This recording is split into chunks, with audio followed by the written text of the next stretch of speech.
Good day everyone, my name is Denandre Fernandez. My presentation is about turbocharging and supercharging. Turbocharging and supercharging are two methods of force induction used in internal combustion engines to improve performance. Both systems work by compressing the air that enters the engine, allowing more oxygen to mix with fuel. This results in increased power output without increasing engine size. To better understand their importance, this presentation will focus on three main objectives. First, to explain the principles of turbocharging and supercharging. Second, to compare their advantage and disadvantage. And third, to discuss their application in modern vehicles. A supercharger is an engine-driven air pump that supplies more than the normal amount of air into the intake manifold and boosts engine torque and power.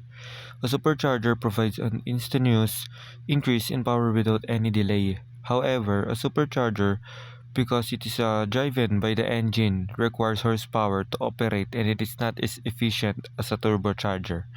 So, a supercharger is an air pump mechanically driven by the engine itself. Gears, shafts, chains, or belts from the crankshaft can all be used to turn the pump. This means that air pump or supercharger pumps air in direct relation to engine speed. And next, type of superchargers. There are two general types of superchargers. Number one, Roots type supercharger, invented by Pilander and Francis Roots in 1860, was originally designed as a water pump for mines but later adapted to move air. It is a positive displacement design, meaning all incoming air is forced through the unit. Today, it is widely used in engines such as the Detroit Diesel 2-stroke, GMC 671, and Eaton superchargers for GMS 3800 V6 engine. And second, centrifugal supercharger. Centrifugal supercharger is similar to a turbocharger but is mechanically driven by the engine instead of being powered by the hot exhaust gases. A centrifugal supercharger is not a positive displacement pump and all of the air that enters is not forced through the unit. Air enters a centrifugal supercharger housing in the center and it exits at the outer edge of the compressor wheels at a much higher speed due to centrifugal force. Supercharger service. Superchargers are usually lubricated with synthetic engine oil inside the unit. This oil level should be checked and replaced as specified for the vehicle or supercharger manufacturer. So the drive belt should also be inspected and replaced as necessary. The air filter should be replaced regularly and always use the filter specified for a supercharged engine. The major of disadvantage of supercharger is it takes some of the engine's power to drive the unit. In some installation, as much as 20% of the engine power is used by a mechanical supercharger. A turbocharger is a type of force induction system that increases an engine's efficiency and power output by compressing the intake air. It uses the energy from exhaust gases to spin a turbine, which drive a compressor that forces more air into the combustion chamber.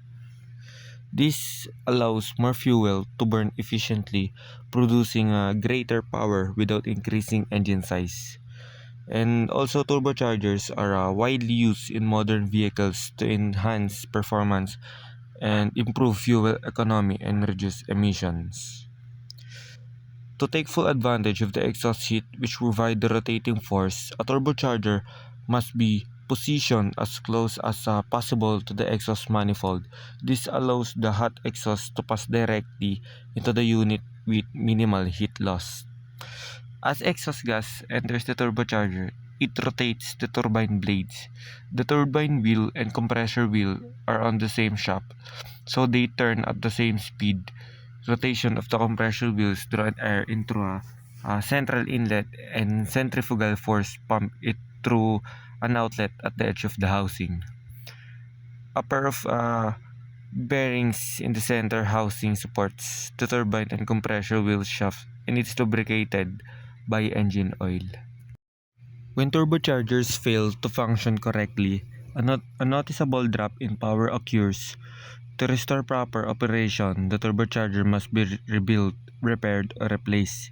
It is not possible to simply remove the turbocharger, seal in and openings, and maintain decent drivability.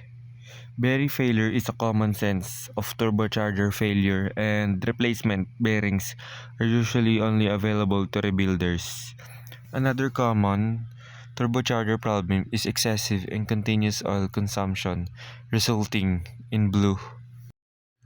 To help prevent turbocharger failures, the wise vehicle owner should follow the vehicle manufacturer's recommended routine service procedures. The most critical of this service include: number 1, regular oil changes. Synthetic oil would be best. Second, regular air filter replacement intervals. And last, performing any other inspections and services recommended, such as cleaning and intercooler. And next naman ay ang advantage and disadvantage ng turbocharger. Ang advantage ng turbocharger ay: first, provides immediate power boost. And second, simple design and easy to install. And third, power delivery smooth and responsive. Ang disadvantage naman ng supercharger ay driven by the engine, which reduces efficiency.